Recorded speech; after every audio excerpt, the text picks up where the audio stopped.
Hello and welcome to another episode of What's Inside. Today we're looking at an interesting game I found online called Last Friday. Some Legends Never Die. It's supposed to be the ultimate survival horror experience. This is put out by Ares in association with Pendragon Games Studio and Escape Studios. So let's look at the back of the box here. This is like a Friday the 13th type knockoff. Obviously, they couldn't license the actual movie series. That would have cost them a fortune, so better to just make a generic version. Now, from what I've seen and heard, this plays a lot like Fury of Dracula or Van Helsing, where it's hidden movement. So the person playing the psycho killer does hidden movement, and everybody else has to move around and try and figure out where he is or escape him or whatever. So let's see what we got here. Ages 13 to adult, not a children's toy, hobby gaming product. 45 minutes, average gameplay, 2 to 6 players. You're going to have 2 players because this is hidden movement. Unless they release an app, that's probably not going to change. It's divided into 4 chapters, full of horror and suspense, supposedly. So let's open this up and see what we've got. It looked like it was a pretty interesting game, which is obviously why I bought it. I don't like playing boring games. And I haven't had a chance to open it because we haven't filmed it. So let's see what we got in here.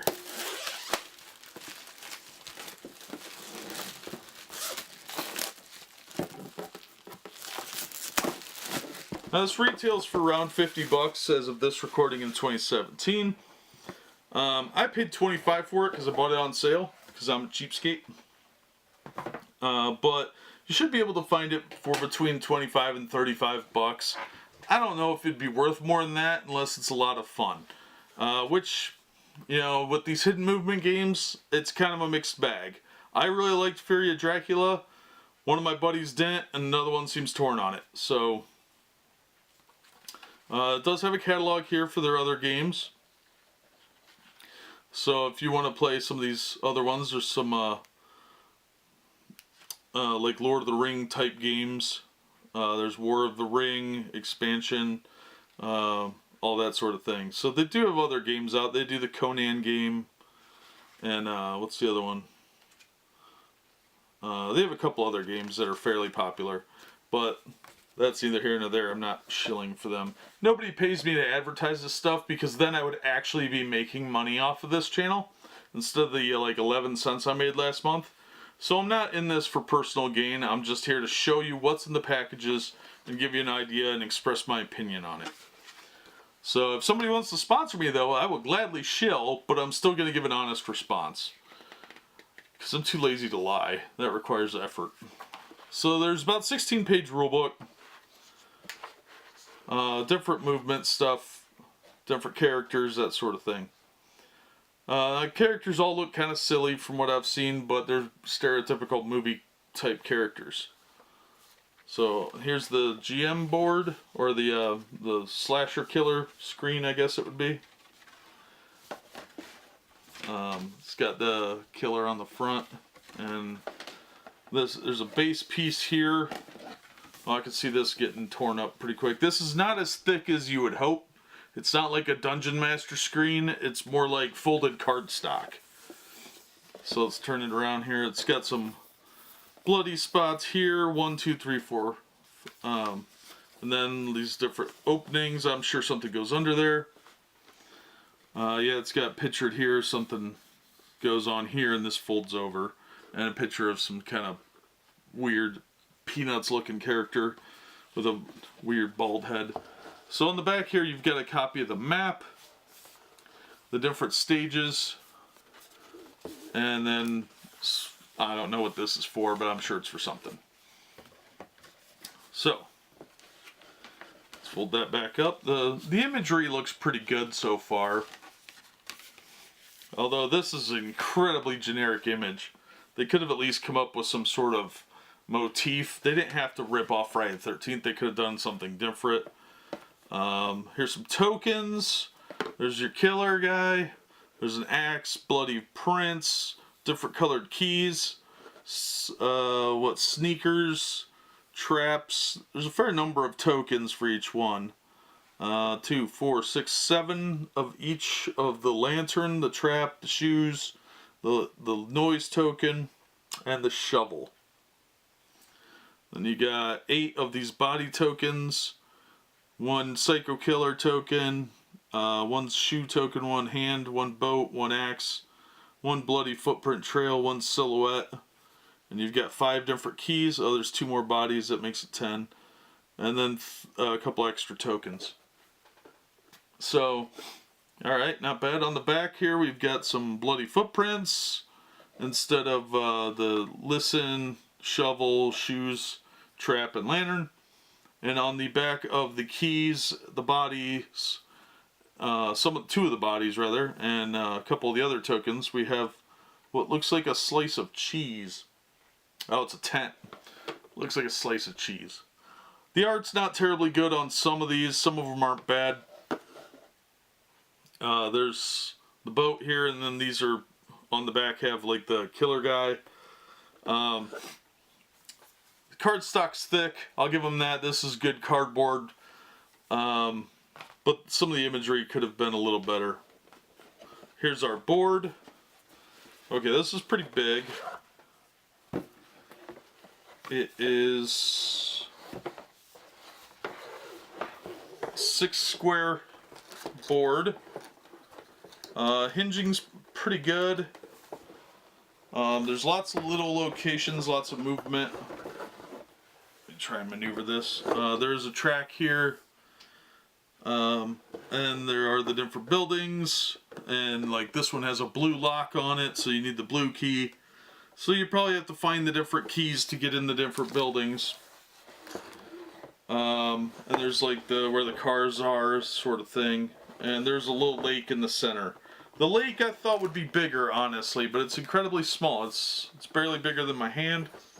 And I thought this would focus more on the lake, or at least because the way it was pictured when I saw it advertised, I thought the lake was going to take up more of this area, but it really doesn't. It's definitely got a lot more walking around squares than I anticipated. But yeah, there's little blood splotches throughout. Kind of hard to maneuver this map around like that. So like this one, number 196, has a blood splotch on it. I'm sure that has some significance, but I obviously haven't played this yet. But the board's nice. Real nice quality there. Give them credit for that. Alright, so what do we got in the box? We got some little yellow plastic disc chits. Nothing too fancy there. Then we've got our character card guys. We've got 2, 4, 6 of them, and the black one for the killer. And the black one is a bigger, thicker figure compared to, let's pull one of the brighter colors out. The white one here, which is more like looks like a South Park figure, honestly. But they are unique looking, so you're not going to get them mixed up. And the problem with that is replacing them will be kind of difficult. This looks like a 70s toy that little kids would have. I don't know if anybody's old enough to remember those Fisher-Price toys, but it kind of looks like that. But it's a specific looking cut, so replacing that might prove to be difficult if you lose any of these. This looks like Stan from South Park. So yeah, replacing them could be fairly difficult because all the camper type figures or counselors, I guess that would be, they all are the same, just different colors. You got red, you got white, you've got blue, green, yellow, and brown. And then you've got the black one for the killer guy.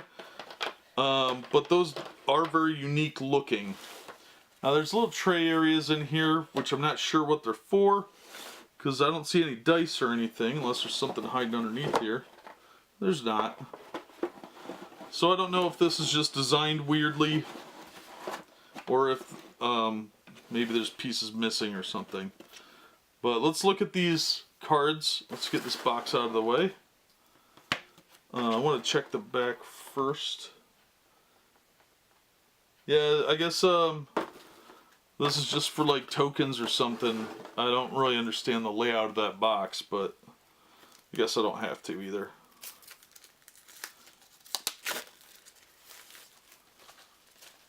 Ah, plastic. Alright, so Oh, these are for when you unlock the cabins.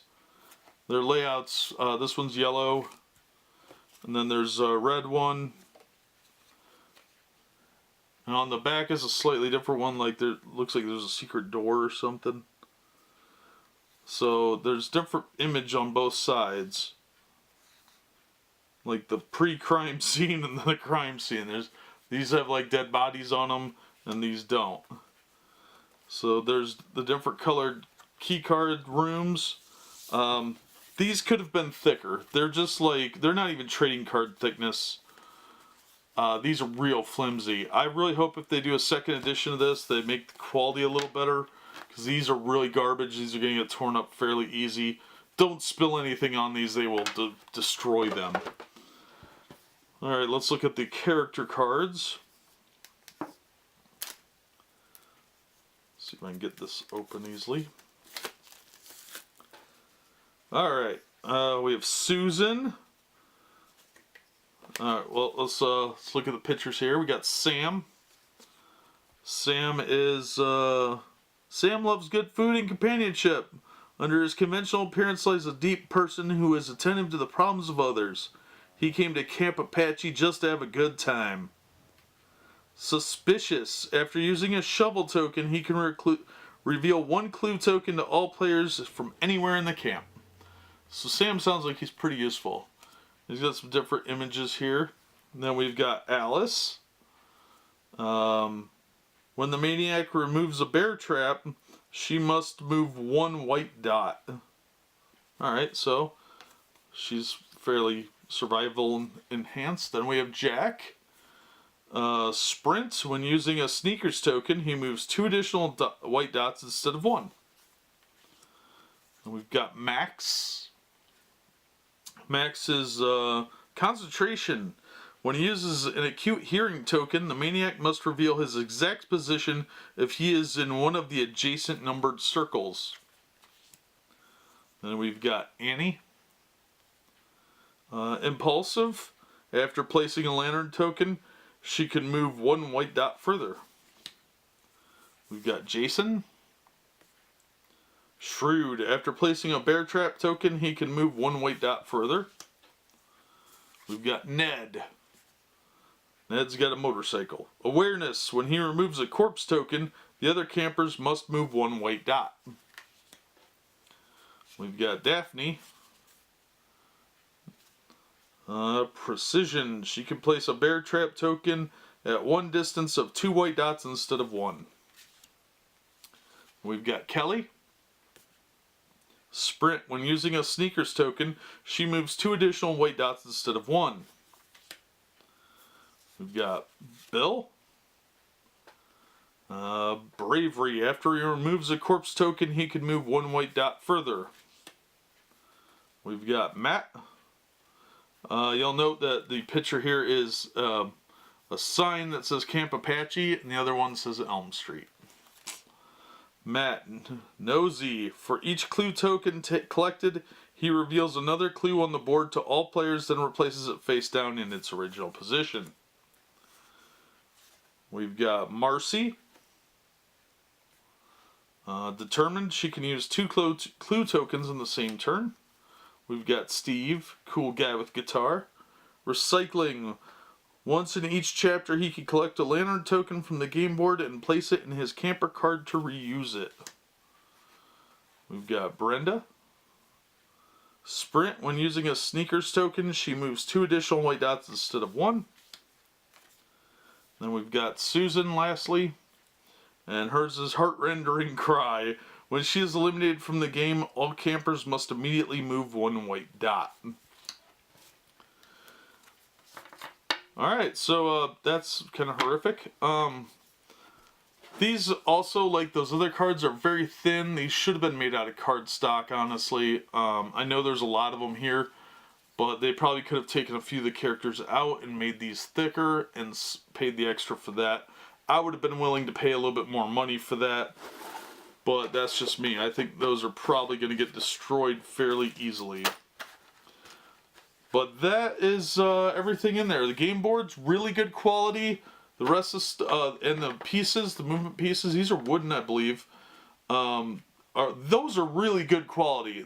These are standard plastic chits, so they're just yellow. No big deal there. These cards needed to be thicker. The tokens are fine. Those are really good quality. The screen should have been thicker too, especially with this handle here, which I don't know why it has a handle there. I don't know if you're going to buy a Happy Meal with it later or what. The art is okay. I'm fine with the art. It seems like it's passable. Probably could have used a little bit more, umph to make it a little more intimidating. This just looks like a big, scary biker type dude. It should have looked more maniacal, in my opinion. This picture's better where it shows the machete. But the rule book's okay quality. I think they put more quality into this pamphlet than they did in those character cards. But overall, I'm not upset with it because I didn't pay full price. If I had paid full price, I probably would have been a little annoyed by the lower quality of it. The overall lower quality. Like I said, about half of it's really good. The pieces were really solid. The board is really solid. Even the box is pretty well done. But the screen should have been higher quality. The cards should have been much higher quality. There's really no excuse for that. But otherwise, it looks like it's a decent game of hidden movement. So I'm looking forward to playing this one and see how it plays. See if it does play like Fury of Dracula.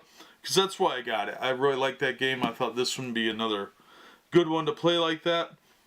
But that'll do it for this episode. We've seen what's inside. And this is Last Friday from Ares and Pendragon and Eclipse Studios. Usually I find it under Ares when I look at the listing. But it's called Last Friday. Designed by Antonio Ferreira and Sebastiano Fiorolio. I believe they're Italian, I'm not sure. But that'll do it for this episode. As always, thank you for watching, and we hope to see you on the next episode of What's Inside.